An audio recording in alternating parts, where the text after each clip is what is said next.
The morning light spilled across my office desk, turning my coffee into a mirror of gold. I was halfway through replying to a client email when my phone buzzed, a notification from the New York Post. My thumb froze midair as I read the headline. Backyard bride's wedding goes viral. The internet can't stop talking about her. My breath caught. Backyard bride. That was me. I leaned back in my chair, the silk of my cream blouse whispering against the leather. The city skyline stretched before me, tall and unshakable, the opposite of how I'd felt the day my family called my wedding embarrassing. A smile tugged at my lips, not the kind that glowed with pride, but the quiet, ironic kind, the one you wear when the world finally notices what your heart already knew. For years, I'd hidden that story, tucked it behind business meetings, floral contracts, and brand deals. Nobody knew the pain stitched behind my success. But now, the past was knocking, publicly, loudly, and with headlines attached. My assistant's voice came from the doorway. Emma, a reporter's asking if you'll do an interview. They say your wedding's trending again. I stared at the screen, at my smiling younger self framed in twinkle lights and wildflowers, and whispered, "Guess it's time they finally heard the whole story." I can still remember the exact moment it began, the Sunday dinner that shattered every illusion of family support I'd ever believed in. The table was set with my mother's best china, but the air was thick with judgment. I had just announced that Daniel and I wanted to hold our wedding in our backyard, the same place where we planted our first hydrangeas, where we'd spent nights stringing fairy lights and dreaming about forever. My mother's fork clinked against her plate. A backyard, Emma? That's quaint. The word rolled off her tongue like an insult disguised as politeness. My sister, Chloe, laughed softly. God, Mom, can you imagine? Folding chairs and barbecue smell, how romantic. Even my father sighed. You're Carter, sweetheart. People will talk. I tried to smile, to reason with them. It's not about the show. It's about love, about embarrassing the family? Mom cut in, her eyes sharp as glass. We raised you better than that. The lump in my throat burned. I glanced down, twisting the gold locket around my neck, Grandma June's gift, engraved with the words, "Stay true." She'd passed away 2 years earlier, but in that moment, I could almost hear her voice whispering the same words she told me before every big choice.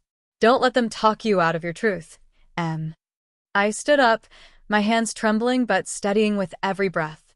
If the people I love can't stand beside me in my own yard, maybe they don't belong there at all. Mom looked stunned. Dad stared into his wine glass. Chloe smirked like I'd just proven her point. That night, Daniel held me close under the string lights in our half-finished garden. We'll make it beautiful, he whispered, even if it's just us. I nodded, the night air cool against my tears.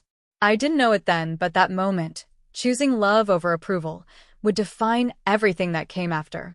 The wedding turned out nothing like my family imagined, and everything I'd hoped for.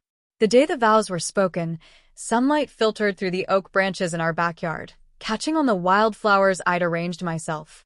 Daniel looked at me as if the world had finally stopped spinning just to watch us breathe. Only 30 guests came, close friends, neighbors, and a few co-workers who believed love didn't need chandeliers. We ate home-cooked food, laughed until the candles melted low, and danced barefoot on the grass. To me, it was perfect. To my family, it was proof that I'd chosen small over worthy. When the last guest left, Daniel squeezed my hand and said, "Maybe one day they'll see what we see." That one day took years.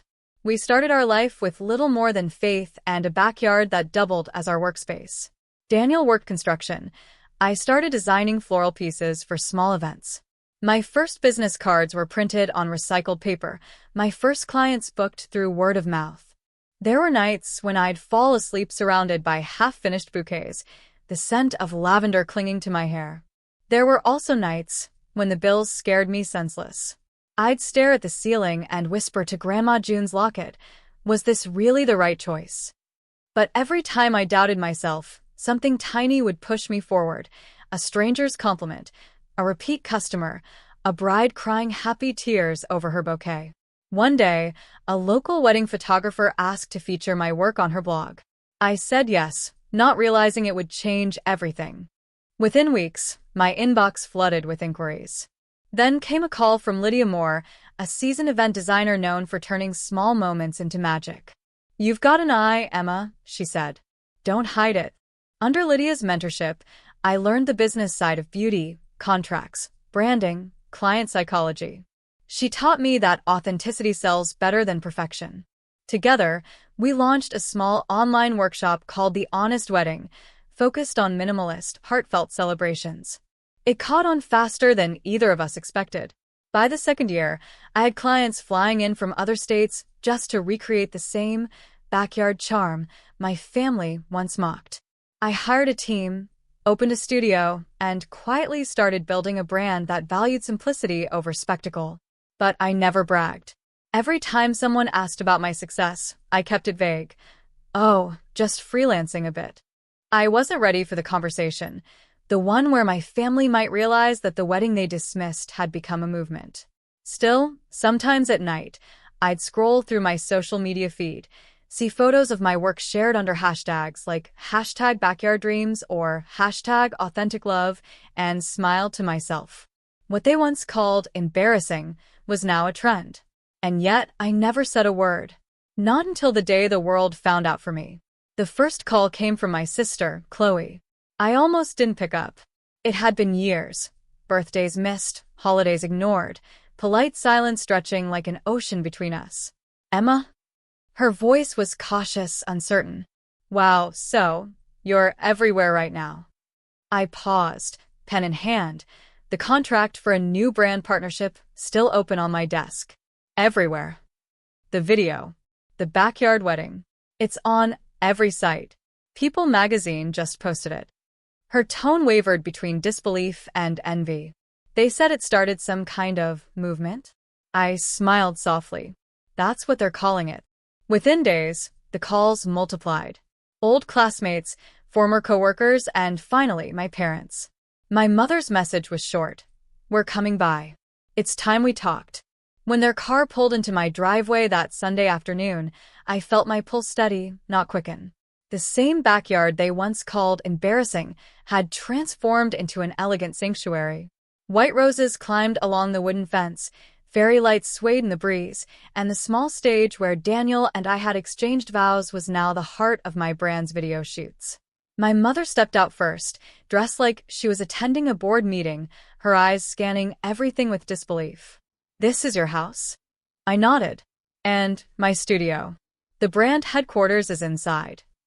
We walked through the glass doors into the open concept space, airy, sunlit, adorned with minimalist floral arrangements.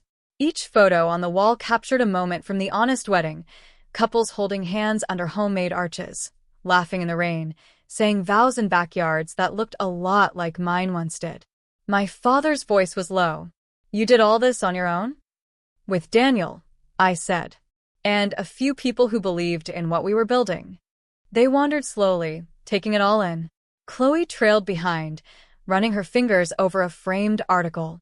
"How a Backyard Bride Redefined the Modern Wedding." Mom finally turned toward me. "So, you're the woman from those videos? The viral bride?" I met her gaze. "I am. The one you said was embarrassing." Silence stretched between us, heavy but honest. Then Chloe let out a weak laugh. "You mean people pay for this? For backyard weddings?" I raised an eyebrow. "People pay a lot. And not just for weddings. We do design consultations, brand partnerships, sustainable event setups. We employ 27 people now." My mother's expression cracked. Shame, pride, confusion, all tangled together. "Emma, I didn't know." "I didn't expect you to," I said softly. "You made sure of that when you walked away." She opened her mouth, then closed it again. My father reached for one of the framed photos. "It's beautiful," he said, voice thick. "All of it. You made beauty out of nothing." "Not nothing," I corrected. "Out of what you called nothing." I gestured around the room. "Every time you told me it wasn't good enough, I built something better. Every insult, every doubt, you helped me design this without even realizing it." No one spoke for a long time. The sound of the wind outside filled the silence, rustling the leaves of the same oak tree that once shaded our vows. Then my mother whispered we were wrong. I looked at her, not with anger, but with the calm of a woman who no longer needed anyone's approval. You were, I said. But now you know what embarrassing really looks like when it learns to shine. We sat around the long oak table in my studio, the same one Daniel and I had built by hand when we couldn't afford furniture. My family looked small against its surface, their confidence stripped down to awkward silence. Chloe finally broke it. Emma, listen. I didn't mean all those things I said. I was just young. I sipped my coffee slowly. You are 28, Chloe. She flushed, twisting her bracelet. Okay, fine. I was jealous. You actually did something brave, and I mocked it because I was afraid to take risks myself. I studied her for a moment, then nodded. That's honest. Keep doing that, the honesty part. It's rarer than success. My father cleared his throat. Your mother and we'd like to make things right. Maybe even help, financially, if you ever need it. Daniel chuckled softly from where he stood by the window, arms crossed. I think we're past that stage, Mr. Carter. I reached for the locket at my neck, Grandma June's words etched against my skin. Stay true. Help isn't about money anymore, I said quietly. If you really want to make things right, start by showing up for what matters. Mom frowned slightly. What do you mean? I mean stop measuring love in price tags and square footage. Chloe, support your friends when they chase something real, not just when it looks good online. Dad, listen to people before you decide what's respectable. And Mom, I hesitated, my voice softening. Stop hiding behind appearances. You don't need to impress anyone, least of all me. Her eyes glistened. You're right. I spent half my life pretending we were perfect when all I wanted was for you to be happy. Then start there, I said. Be real. Be kind. Not just to me, to yourself, too. For a moment, no one spoke. The hum of the garden fountain outside filled the air, peaceful and steady. Chloe reached across the table. Can we come to your next event? Maybe see what you've built, for real this time. I smiled. You can, but not as guests, as volunteers. We're hosting a community wedding next month, helping couples who can't afford big venues. You'll set up tables, hang lights, wash dishes if needed. Mom blinked. You want us to work? I leaned forward, my tone gentle but unyielding. I want you to understand. To feel what real love looks like when it's stripped of ego and judgment. That's my condition. They exchanged glances, uneasy but thoughtful. Finally, Dad nodded. We'll be there. I exhaled, the tension easing like a ribbon unspooling. For the first time, I felt balance, not revenge, not triumph, just peace. Grandma June would have loved this part. The reckoning wrapped in grace. The day of the community wedding dawned warm and golden, the kind of light that makes everything look like forgiveness. My parents arrived early, dressed simply, unsure where to begin. I handed my mother a basket of flowers and my father a hammer to help assemble the wooden arch. Chloe joined the volunteers, stringing fairy lights across the fence she once called cheap. As the hours passed, something changed. My father laughed with the young groomsmen. My mother knelt beside a little girl helping her mother decorate cupcakes. Chloe hummed to herself as she tied ribbons, her once manicure hands dusted with glitter. Daniel caught my gaze from across the yard, smiling. Looks like they're finally seeing it. Yeah, I said softly. They're seeing what love actually looks like. When the ceremony began, I stood at the edge of the lawn, watching the couple exchange vows under the same oak tree where Daniel and I once stood. The guests cheered, the sun dipped lower, and the air shimmered with that quiet kind of joy that doesn't need to prove itself.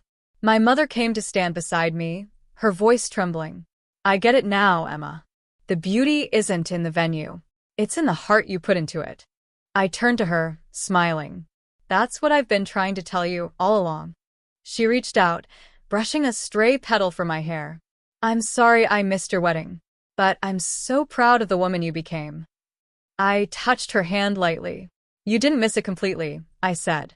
You're here now, and that's enough. As twilight fell, We all stood together beneath the soft glow of string lights. The laughter around us felt like healing, gentle, unforced, real. I slipped my fingers around Grandma June's locket, the metal warm against my skin. Her words echoed once more, clear as ever, "Stay true." And I finally understood. Staying true didn't just mean standing alone. It meant standing tall, even when the world doubted you, until love and purpose became louder than pride. The guests began chanting for the newlyweds to kiss, and I couldn't help but laugh, the sound light and free. As the music swelled and my family joined in, I whispered the line that had been waiting on my tongue since the very beginning, a truth I could finally say without bitterness, only grace. They once called my backyard wedding embarrassing. Now they call it iconic.